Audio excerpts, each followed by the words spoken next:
Hello, you wonderful people. So at the time of me recording this video, I have not seen the Amazing Spider-Man 2 movie. Now, it's not for, the reasons that you might think, like most people would, have complained about the movie just because they felt like it was too much. Like there were like way too many villains packed into one movie, which caused a lot of, some of the storylines to kind of be whittled down. But that doesn't deter me from the movie because I still want to watch it even though I've heard those things because it's fucking Spider-Man, dude. My reasons for not watching it is for, well, two reasons. One is just because I'm not a really big fan of the theater experience. It's weird, but that's just how I am. Like, I will rarely go to a theater, maybe like once a year. On rare occasions, I'll go twice, but that's about it. Like, truth be told is I haven't even been since like 2012. But it's just one of those things. I prefer to watch a movie by myself in the comfort of my own home because it's like, I don't know, I feel like I can't like get all into a movie as much in a theater as I do at home. I feel like I can like focus more on it, That reason. And my other reason for it's not that makes me not want to watch it. It just makes me hesitant to watch it. And it's a spoiler reason. So if you haven't seen The Amazing Spider-Man 2, do not watch this video. So watch it, then come back and watch this video. So the spoiler reason why I'm very hesitant to watch this movie is because Gwen Stacy dies. It's not like anyone spoiled that for me or anything. I've known prior to this movie coming out that Gwen Stacy was gonna die. I found out years ago what happened to Gwen Stacy. But it's like, I saw that trailer and I was like, oh shit. This is when Gwen Stacy dies. I mean, because like when I originally heard that Emma Stone was going to play a part in the Amazing Spider-Man series, I think originally there was a little bit of buzz talking about that she might be playing Mary Jane. I was like, oh, of course. At that time she had her red hair, so I was like, oh yeah, obviously she's going to be like Mary Jane. But then I found out she was Gwen Stacy. I was like, oh, she's Gwen Stacy. And then I kind of like sulked a little bit. I was like, oh, she's Gwen Stacy. Yes, I didn't expect her to get killed off like in the second movie. I was thinking maybe the third movie. Most times when I watch a movie, when a character dies, it's a surprise. It's like, oh my god, so-and-so died? No way.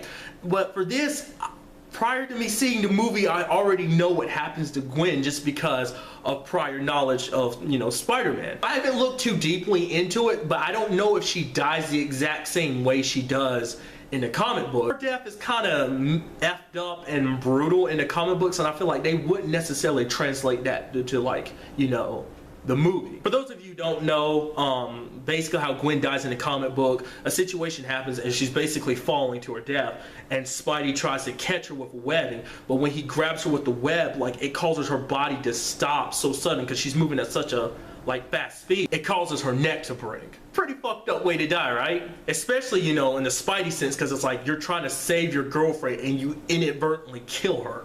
Like I said, I don't know if that's how they translated it over into the movie. I feel like they wouldn't know. But I'm sure someone's going to leave a comment telling me, no, it's exactly like that. And I'm still going to be like, oh, that sucks. It's because of that very circumstance that you will very rarely see Gwen in any other Spider-Man material. I remember reading an interview once from Stan Lee, and he said he's not really big into adding Gwen into stuff just because he knows what he did to her in a comic book and he doesn't want to translate that into cartoons or whatever, because he feels like he tries to keep the cartoon series of Spider-Man, he wants it to kind of be more family friendly, so that's why very rarely will you see Gwen Stacy in any of the cartoons. The only time she's actually appeared in the cartoons from the ones I've seen so far is she had a small appearance in the Spider-Man animated series that came out in the 90s.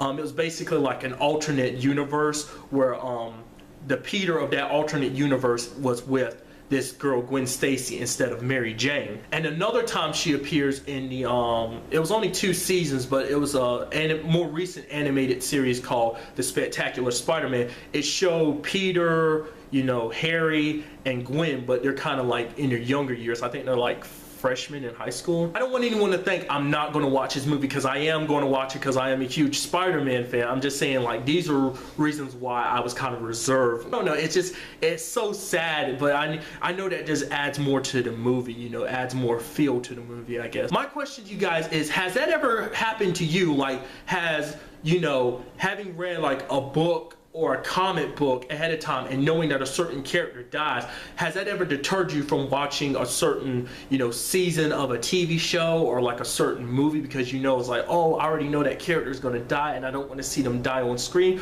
Or do you feel like because you know, it makes you want to see it even more because you're like, it's such a powerful moment and I have to see it on screen? Tell me in the comments down below. If you enjoyed the video, please hit that like button, share the video, and subscribe to the channel for much more. Like always, till the next time we meet, be happy, be safe, live life to the fullest, and enjoy it. Good day and goodbye. Nice job, loser.